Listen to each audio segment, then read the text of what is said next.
God, dear brothers and sisters. Welcome.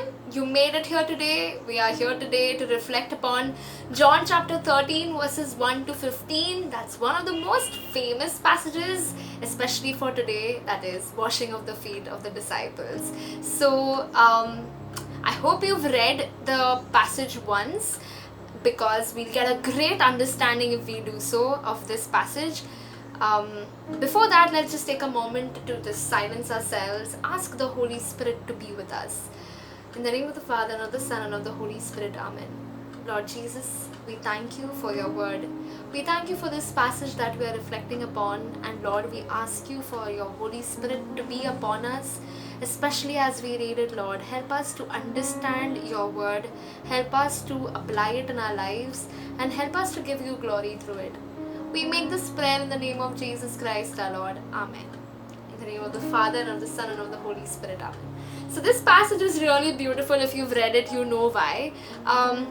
This is one of the most amazing examples of humility, of servant leadership, and many things. But I would like to dwell on this one dialogue that happens with Simon Peter and Jesus, that when Jesus, after the supper, he just immediately gets up and he gets into this servant mode where he removes his outer garment and he ties the towel around his waist, etc, etc, etc, to a point when he comes to Simon Peter, when it's his turn to for his feet to be washed.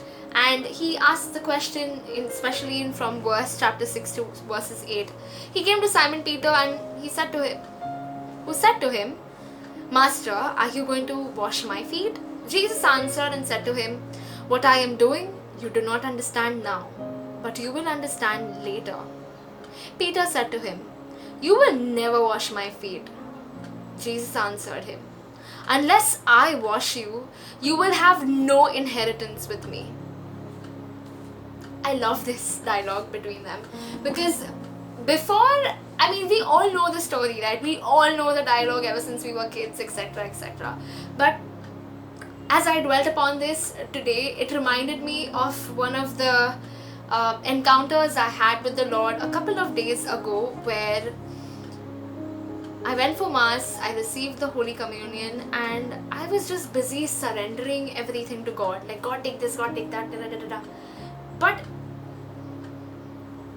I felt the Lord, I sensed the Lord telling me, why aren't you letting me inside your heart? Like, I understand that you're giving me everything, that you're giving me all the areas of your life. Great, amazing. But why aren't you letting me in? And it made me, take a couple of breaths and possibly just reflect upon what God just spoke to me. And that's when it hit me, like, I am not letting God inside my heart. And why is that? Because I sense that my heart is not clean enough for God to be there. I sense that my heart is extremely messy, it's extremely filthy, and especially for God to come and be there, it's something like, no, like, he's so holy. And most of us go through this. Even Simon Peter goes through this, right? In this particular dialogue from verses 6 to 8, like, are you going to wash my feet? Are you going to come into my heart and be part of my messiness? Are you going to clean my heart? That's the question I asked God. And it's just crazy because I never thought that this is how God is going to speak to me and allow me to speak to you about this. Moving on to a point where I was so scared to allow him in, because I never saw Jesus like that with the towel around his waist, and this is the first time I'm looking at him like this, and I'm just like, are you going to do the work? I thought I'm supposed to do the work of cleaning. Why are you doing that? Isn't it supposed to be me giving it to you? Like, why are you, God, who is the master of my life, who's coming into my heart to clean the ugly and messiness? And Jesus says, you call me master, you call me teacher, you tell me that you want to learn from me, you tell me that you want for me to teach you about how to live a good life. And for that, I cannot live outside your heart. For that, I cannot be just a watcher rather than somebody who is involved in that situation with you. So if your heart is filthy, if I don't wash you, you will not have any inheritance with me. You will not be a part of me. And that took me aback. That made a lot of sense. And when I experienced that, and when I read this passage, it made total sense to me as to why this particular few verses sticks out a lot. Because most of us are so afraid of God seeing our true selves, of God just coming, removing all the the things that we are used to seeing Him as, like the true King with crown and the scepter, etc. And here Jesus is showing a complete different version. He's coming as this amazing servant, a servant leader who comes and he wants to be a part of your life. He wants to be not only in the good things with you, but also in the not so good things. He wants to be involved in that dirt with you and help you clean it out. Because if He does not wash you, you will have no part in Him. You will have no part in Him. I want you to take a moment and just realize, why is this really important? Most of us are busy surrendering, and it's a good thing. I am not denying that. It's an amazing thing to surrender to the Lord. But what about letting Him inside your heart?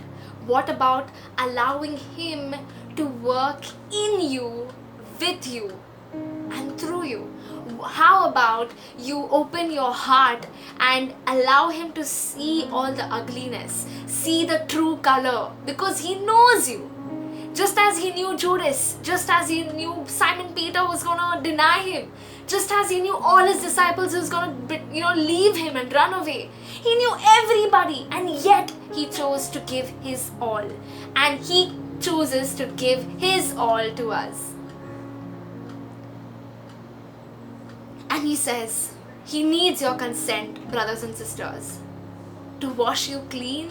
He needs your consent. When we say please don't come here, don't, it's not a nice place, God says, I know, but if I do not wash you, you will have no inheritance with me.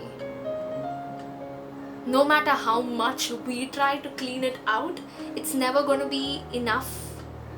Because God has called us to be spotless, to be holy.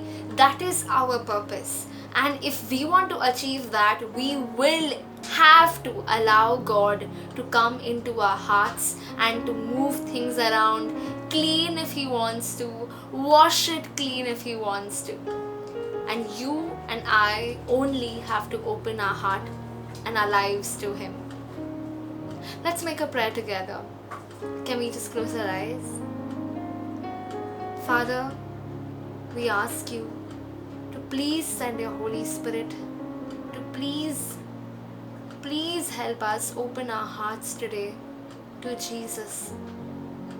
As we will hear Mass at some point today, Lord Jesus, as we receive the Holy Communion, and if not, if we hear the online Mass, we ask You to please come into our hearts and to be with us. That our treacherous heart may be consumed completely by Your holy and sacred heart. We make this prayer in the name of Lord Jesus Christ. Amen.